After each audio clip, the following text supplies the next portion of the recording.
Today, we are talking about balance and how to prevent burnout and find your joy as a stepmom.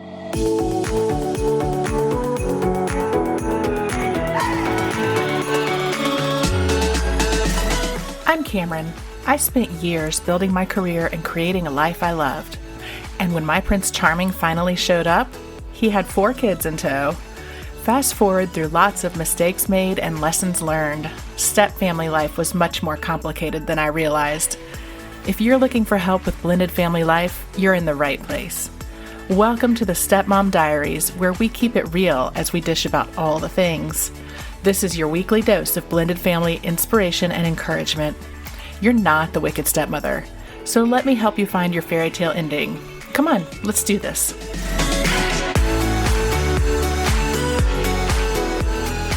Welcome. I love this guest that I'm bringing to you. She's actually one of our speakers at the Stepmom Summit coming up September 14th through the 18th. You can go to thestepmomsummit.com and grab your spot when tickets become available. The event is free. It is a fantastic few days of hearing from literally the top stepfamily experts in the world about every issue that comes into play in stepfamily life. Today's guest, who is also a speaker at the summit, is Amy Nesbitt. She is a full-time working mom who understands well the challenges of balancing a corporate job with family life after spending most of her career at Apple in Silicon Valley. She spent years watching working moms burn out trying to do it all, which I think we are all familiar with. And it took the pandemic for her to finally find her creative outlet. She began creating content to simplify women's lives and encourage women to reconnect with joy in their everyday lives. She's the creator behind the YouTube channels This Japanese American Life, where she shares Japanese recipes, travel and culture, as well as Amy N's Reads, where she explores the power of books and stories for all ages, which just hits me right in the heart because I am such a bibliophile. Through her channels, Whole Wellness Mama's website, podcast, and summits, she helps moms move beyond survival to create lives that feel more intentional, joyful, and whole, which sounds absolutely delightful. And that is a word I would use to describe her as a guest. So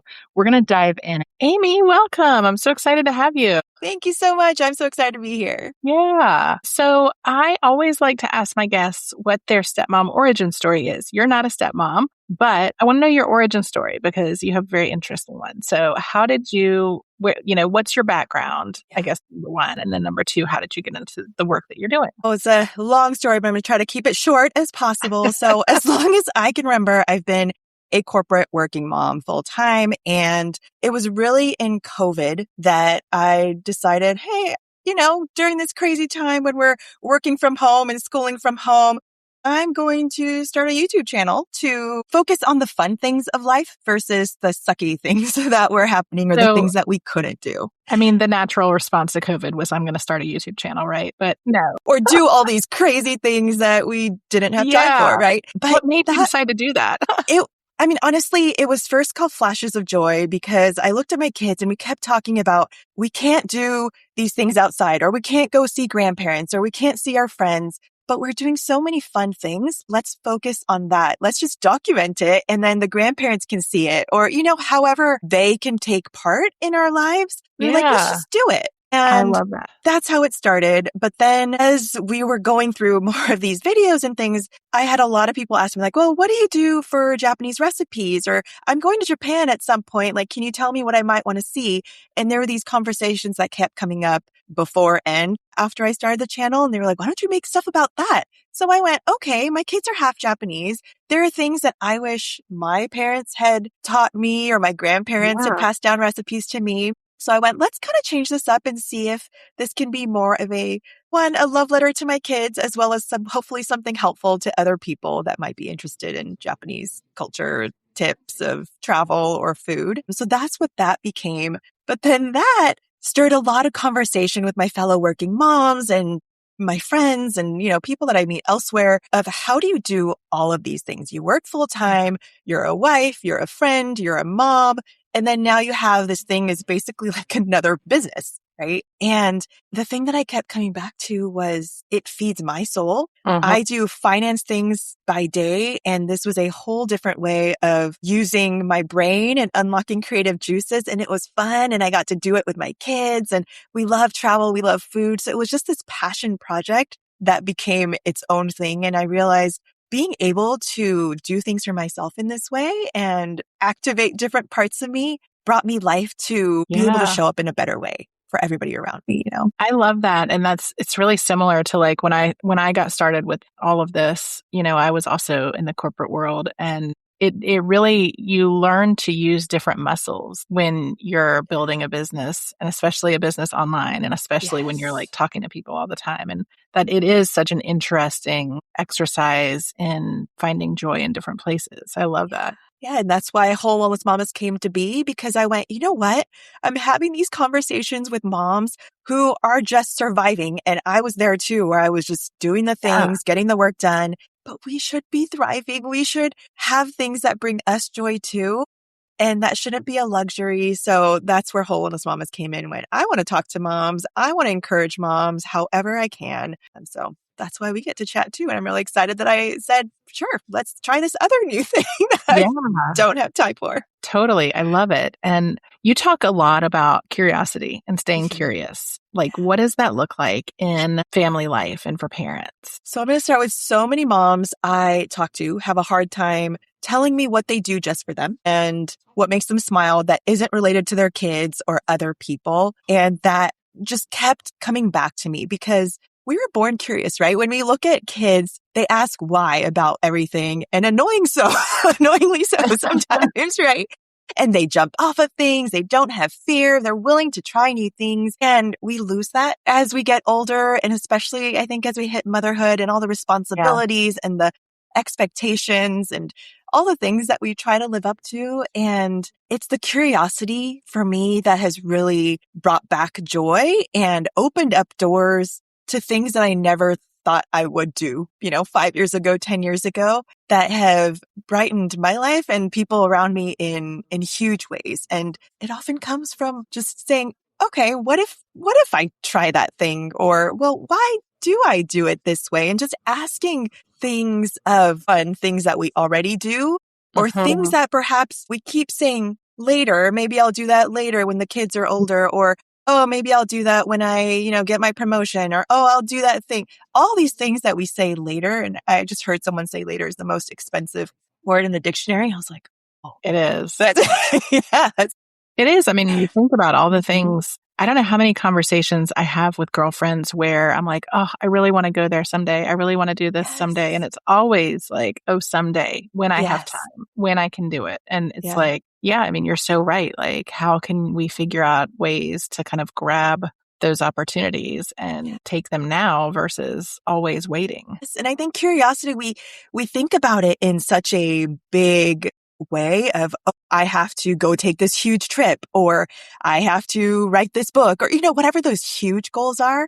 But I want people to come away going, they can be these really tiny things that we try, make them experiments, see what you like, see what you don't. Yeah. It could be 5-minute things in our days, that just bring us so much closer to the us that we want to be, or the us that we've forgotten, perhaps, in the course of responsibilities and life, unfortunately. What's been the most unexpected thing that you have gotten curious about and tried since you started noticing this? Well, since I have reflected on my life lately. I've just been in a very reflective state, right? You hit your 40s and you kind of start thinking about those things, right? Familiar. And I have realized that every big decision or big thing has been because I went, okay, let's try it, or let's see. And one of those things is going into a finance career at Apple. I was in college thinking I did not want to do finance. I was studying business, but finance was one of those things I had ruled off because I hated the course that I took. But I had talked to friends and said corporate finance might be a little different, And then when the Apple job rec came out, I went, okay, it's Apple. Let's go try it. Let's go see. Let's go apply. And then I ended up getting it, and it ended up being one of the great roles of my life, Yeah. and different opportunities. My husband was another okay, maybe like there was an attraction, but it took us a little bit to figure out, are you my person? And it took a few iterations of things, and it was like, okay, do I want to go on a date with this guy? Do I want to go on another date with this guy? Okay, let's give it a shot. The YouTube channel, we talked about that. I never would have said I wanted to be a YouTuber. That was definitely not a thing that I aspired to be. Yeah. But now I'm going, this is a really cool thing that I was able to do and bring my kids into and have that be something that is part of the conversation in our family. Moving, we never thought we were going to uproot our whole family, 20 years of where I've lived. Our community is there. And we said, well, do we want to live in Silicon Valley the rest of our lives and raise our family here? I don't know that we do. Let's go try this other place, which is where I grew up. But, for us to say, yeah, let's see. We could always move back if we wanted to, is what my husband kept saying to me. And I went, okay, you're right. Let's try. And so far, a year and a half in, 2 years in, we're loving it. So yeah, all these things of, okay, let's just try. And some of those are really big things that I talked about, right? But it all started with little things that we started and went, okay. But I love that outlook because I think for the stepmoms that are listening, I think that so much of our role as stepmoms and becoming stepmoms kind of stems from, okay, well, we've met someone with kids. That's maybe not what I grew up dreaming about, my life looking like. Nobody grows up thinking, I can't wait to be a stepmom, But you meet this person and they seem really great and you're like, okay, let's see what happens. And you end up embarking on this journey that brings a lot of heartache, a lot of struggle, a lot of, challenges, but also a lot of joy. And so I love kind of taking that approach with your whole life, but also I think taking a look at where you have done that in the past and maybe haven't even realized it at the time, Yeah. And lately I've been doing, if I come back to these tiny experiment things, right? One of the things I love doing is reading. And I created a YouTube channel for books too, because I need a different place to talk about that too.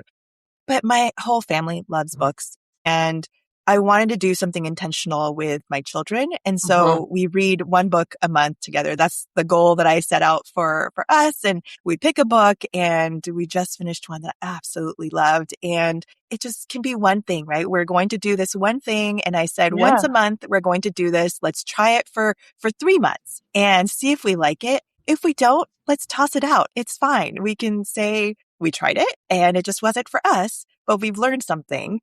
I love that. And then do you talk about the book at the end of the month? And so it's like your little family book club.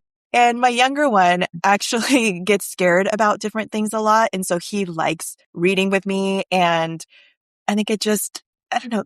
I used to read with them a lot and snuggle with them a lot. And they've become tweens. So it happens less and less. Oh, yeah. I'm familiar with that dynamic. Yeah. So being able to find these different ways to connect with them have been really special. And it's just one thing, right? We said, we like reading. Do we want to read together? Can we do that? And that was one thing that we tried. Another thing is I've been calling a friend intentionally on the way home, on a commute. So maybe once a week, I just say, okay, this is the person I'm going to call. It could be the same person. Everybody can pick what they want to focus on, right? But I have noticed, okay, I need to be intentional about my time.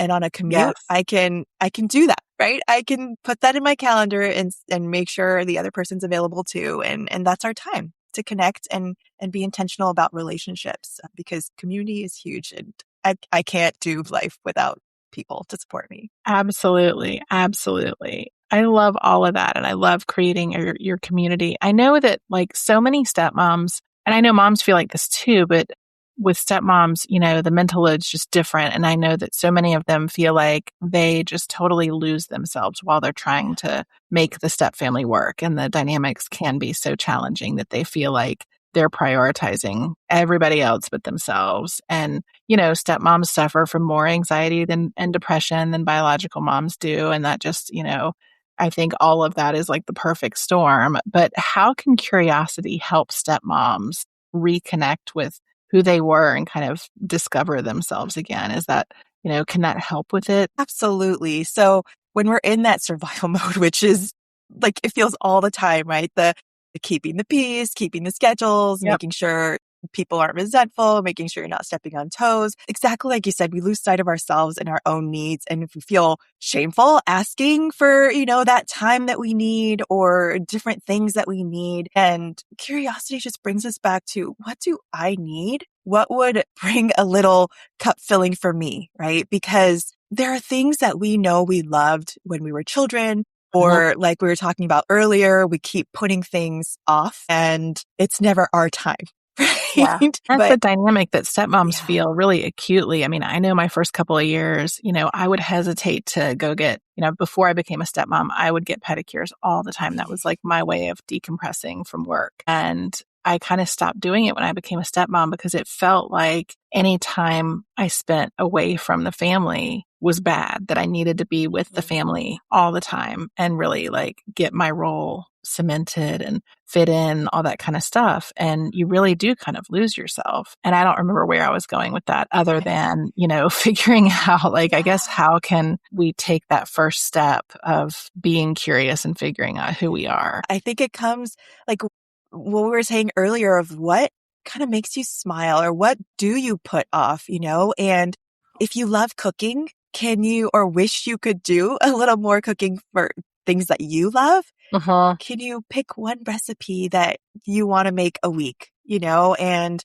when I talk about tiny experiments, it's really picking one thing that you want to do and picking a time frame that you want to do it for, like I was talking about earlier with the reading, and then just measure if you did it or not, because it's not about did you do it well or Right. how long did you do it or any of these things, but did you do it? And it's like such a different mindset shift once you say, okay, I'm just going to try this thing of, okay, if I really want to get back into cooking, or if I want to get back into reading, or if I want to spend time with a friend, whether that be on the phone or in person, Yeah. what can I do? Is it just once a week? I talk to someone once a week. I go grab coffee with someone, Uh-huh. and these are huge things for home. These are huge things for, I think, any aspect of our lives, because if you have a career, it also super huge in curiosity for, okay, can I go talk to this one person outside of my group once a week, once a month, whatever it is, whatever that cadence is for people that feels not overwhelming, because I don't want it to feel overwhelming, right? You don't need another overwhelming thing in your life. Yeah. But what is that one small thing that you can do and add in that would actually feed you versus feel like it is another draining to-do Yeah. list item? And I love taking it like one small step at a time and not putting so much pressure on success, but kind of saying, okay, just do this, just take one little teeny, even if it's just, reading a page out of your book, like just the one little step, that makes it feel a lot more achievable, because I think we do tend to kind of should ourselves, like, well, I told myself I would do this, but I'm just really tired. I don't have time. But like breaking it down into that small step, I think would be really helpful. Or going on a walk, or having a cup of tea like by yourself outside, once a week. It doesn't have to be huge like we're talking about, right? But if there are things that you want to do, how Yeah. can you break that down into a small step that you can start incorporating and seeing if that really is something that you want to do? Because another thing is like crocheting.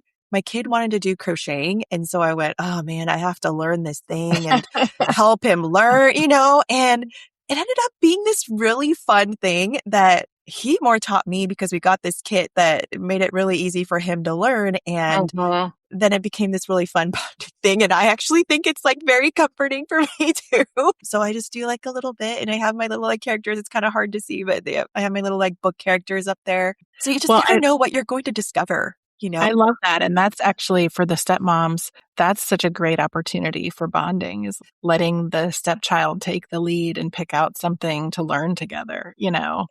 I love that I'm a idea. huge advocate for like one-on-one time things too, because especially in the busy, and Yeah. it's so hard to connect. But exactly to what you said, you let them pick and you go do that thing. You put down your devices, anything that can distract, Yeah. and it is a huge, huge bonding thing, even if How it's does 10 minutes. Yeah. I know we see this in first families too, but when you have a couple that has very different parenting styles, Mhm. how does curiosity play out in that? And how can it help when you end up, having conflict around the parenting styles? Because we definitely see a lot of that in step families. I think everybody has this tendency to want to be right. Right? And then Absolutely. there's a defensiveness that comes up when people do it a different way and you're going, wait, no, I think my way is better. And I think it is very much more embedded when you are walking into a family that has done things Yeah. a certain way for a while. Right. But I think I have had to train myself to think in the, okay, tell me more, tell me how, or tell me why you do these things, or help me understand. Right. Uh-huh. Because I think we all know that every story has multiple lenses, ways to look at it. Everybody comes with different backgrounds, different backstories of how we grew up, how we saw things modeled for us. And once we start understanding why people do things a certain way, it gives us a little more empathy, a little more understanding of, okay, you don't do it just to spite me, or you don't do it because you don't care, or, all these things, but it helps you come to a more, okay, well, I do things this way because of this. How can we find a good solution that works for both of us? I think of dishes. I need to come up with a better one, but this is always the one that comes top of mind of things that were my pet peeve of dishes in the sink. And my husband does things a very different way.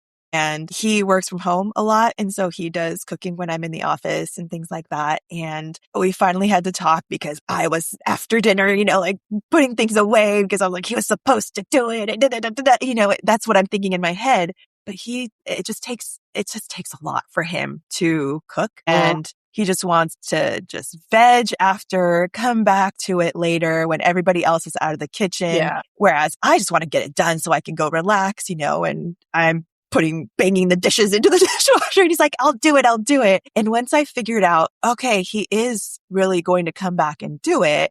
Yeah. It's not going to be on me later or, just going to be left out. And I asked him, I delegated this and I said, you are in charge of dinner today. I have to let it go, and I have to let him do it his way and not micromanage the ways in which he do it, what he makes, all these things. So once I figured out and we could talk about, okay, why does it always get left there? What's your reasoning? What's your plan? And then I tell him, well, it kind of drives me a little crazy. So, okay, I'm going to have to just leave the room. And all these things, we figured it out. I know a lot of people do, like one person cooks, the other person cleans, and that just doesn't work for us because I like to clean as I cook and he does not. We have agreed that this is what works for us. But if we had tried what people said, oh, you should try this thing, it just didn't work for us. We had to figure it out. I love having the conversation and being truly curious. It can't be like, well, why do you do it this way? It needs to be more like, well, I'm curious. How did you start doing it this way? And what's the rationale behind it? And you end up, I think you're right, kind of getting to the heart of what their beliefs are and stuff. And I think it can be helpful with stepkids too. I mean, we have a lot of stepmoms where like, if there's a high conflict situation with mom, the kid will come over to their custody time and say, well, mom says you're a horrible person, or mom says you're this. Yeah. And I think that taking an approach of curiosity can really defuse a lot of that and kind of say, well, that's interesting. What do you think? Or, you know what I mean? If a kid comes over with some blanket statement that they didn't come up with, like all cats are bad. Well, why would you say that? What do you think makes them bad? And just really being curious about their views and stuff. I think that that's such a powerful approach to take when you can do that and take the emotion out of it. And that's such a powerful thing to be able to do in any relationship, as you're pointing out, right? Because it's also at work, it's wherever we are in relation to people, we are all different. And we need to be able to give people the benefit of the doubt of they're not coming at it to come get me, What do I need to learn about this person, what they're thinking, what happened?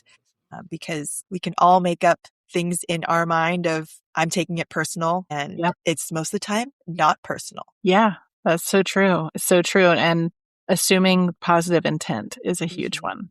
Assume that the other person's coming from a good place, and then you can just be curious, Yeah.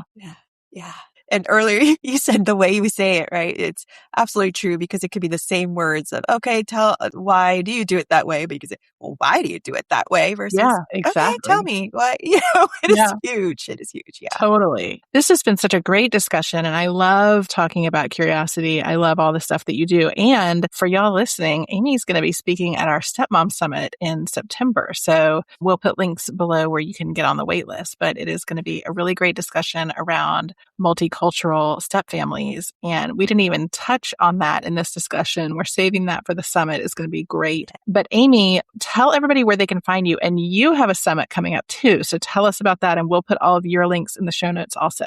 Yes. So speaking of multicultural, if you want some of these, my background is Japanese. And so I have This Japanese American Life is the YouTube channel you can find me at. Really, the one-stop shop is wholewellnessmamas.com though. So if you want to find me in all the places, wholewellnessmamas.com, Whole Wellness Mamas on Instagram. And if you are a book lover of all genres, Amy Ends Reads is my YouTube channel for books, all things talking there. And like Cameron said, I am having my own summit as well. So if you want to waitlist yourself for that, we're talking all things whole wellness mamas in all the aspects of our life. So you're invited to I'm all going to of go it. subscribe to your reading YouTube channel. I'm a big reader, so that's right up my alley. Tons of author, narrator interviews, like book reviews, all of that. I love it. Awesome. Well, thank you so much, Amy. This was so much fun, and I can't wait to talk to you at the summit. I'm so excited. Thanks for having me, Cameron.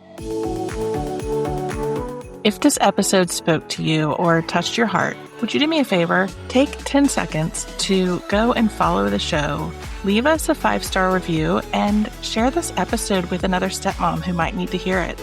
Your support is going to help grow our blended family community, and you never know whose life you might change.